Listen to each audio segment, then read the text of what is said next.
This can't be. There is something. It just can't be.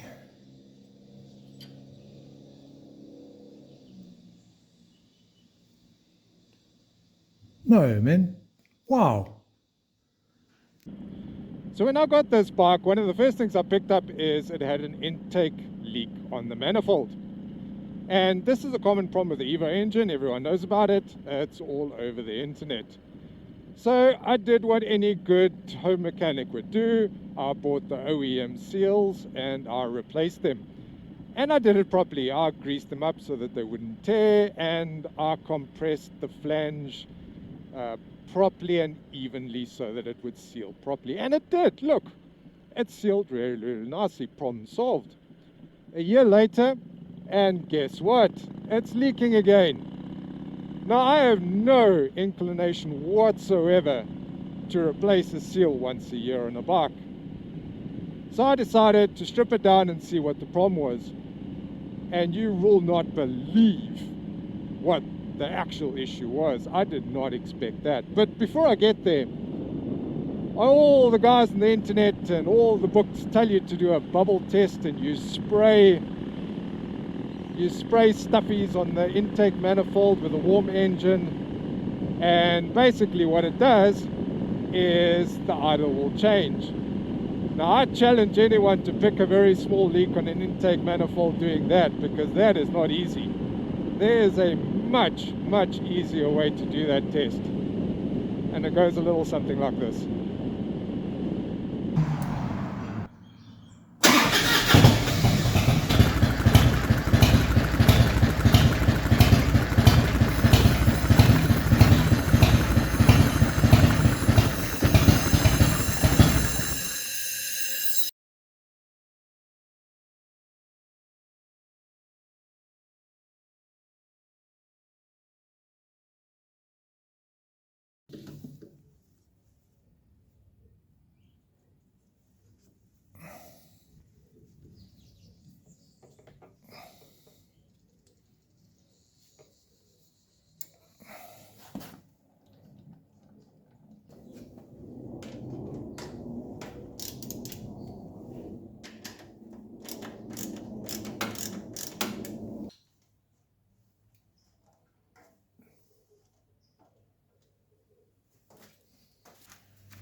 So there is definitely something wrong with this front cylinder over here, especially at the top. When I took it off, you could actually see the seal wasn't sitting properly.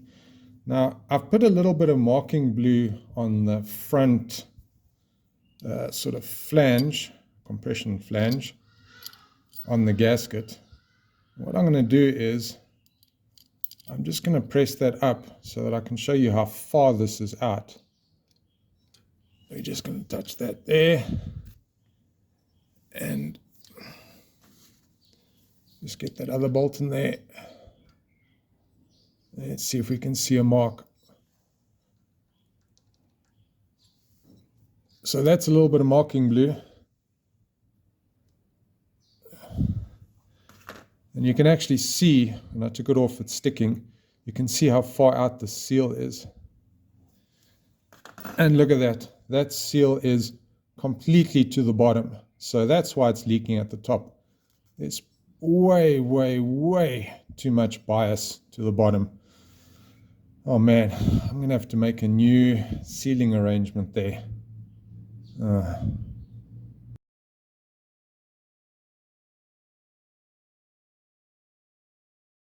By the time this bike came out, it was sort of the end of the Evo era.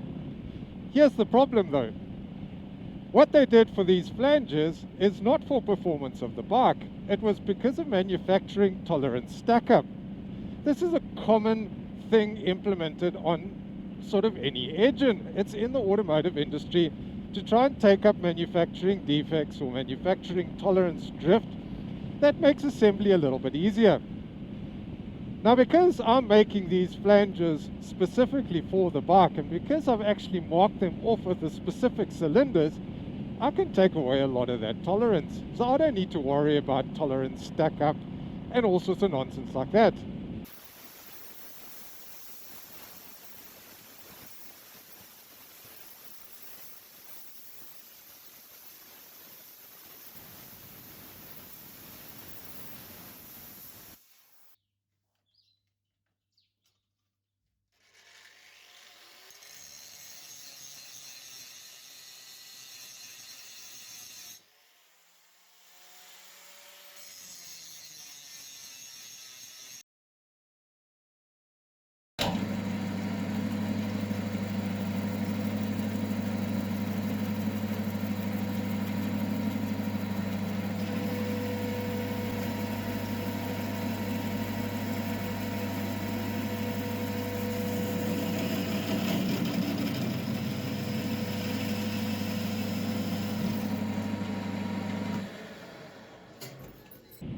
So now the intake flanges that I made are very specific to my engine.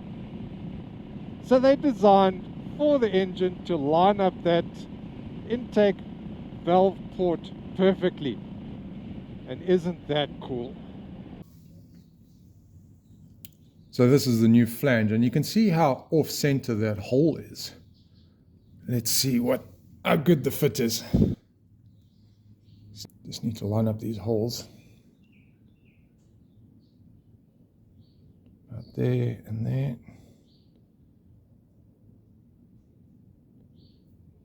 And immediately I can see that it's a much better fit. Let's get a print. Oh, and that looks absolutely fantastic. Perfect. So that's the fending flange. And you can actually see how it's offset to one side. The other side is fine. So that is going to seal up very nicely, I think.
Let's see how she cold starts.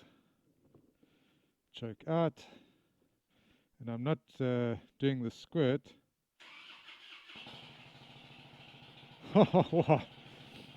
That's a whole lot easier than normal. Damn, that's good. I normally have to squirt 2 little juices of petrol in to get her going. But just with the choke out, she is happy. Man, that is not bad. So I knew that I wasn't going to get any performance improvement on the bike by doing this modification, simply because I haven't changed valve timing, and look, I haven't changed piston or anything like that. So performance is out of the window. What I was expecting is better fuel performance, and yep, that's happened. But something that did surprise me is how much smoother the engine runs.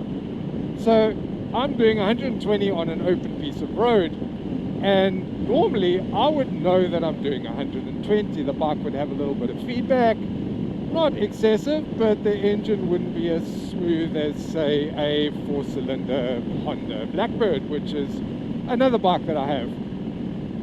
I am amazed by how much smoother this engine runs. Just improving that intake manifold lineup incredibly has made a surprising difference on the smoothness of this engine. I am very impressed, and I'm quite chuffed, to be honest. This bike is, well, it was good to start off with. I've always enjoyed this bike, but now it's smooth. I mean, really smooth.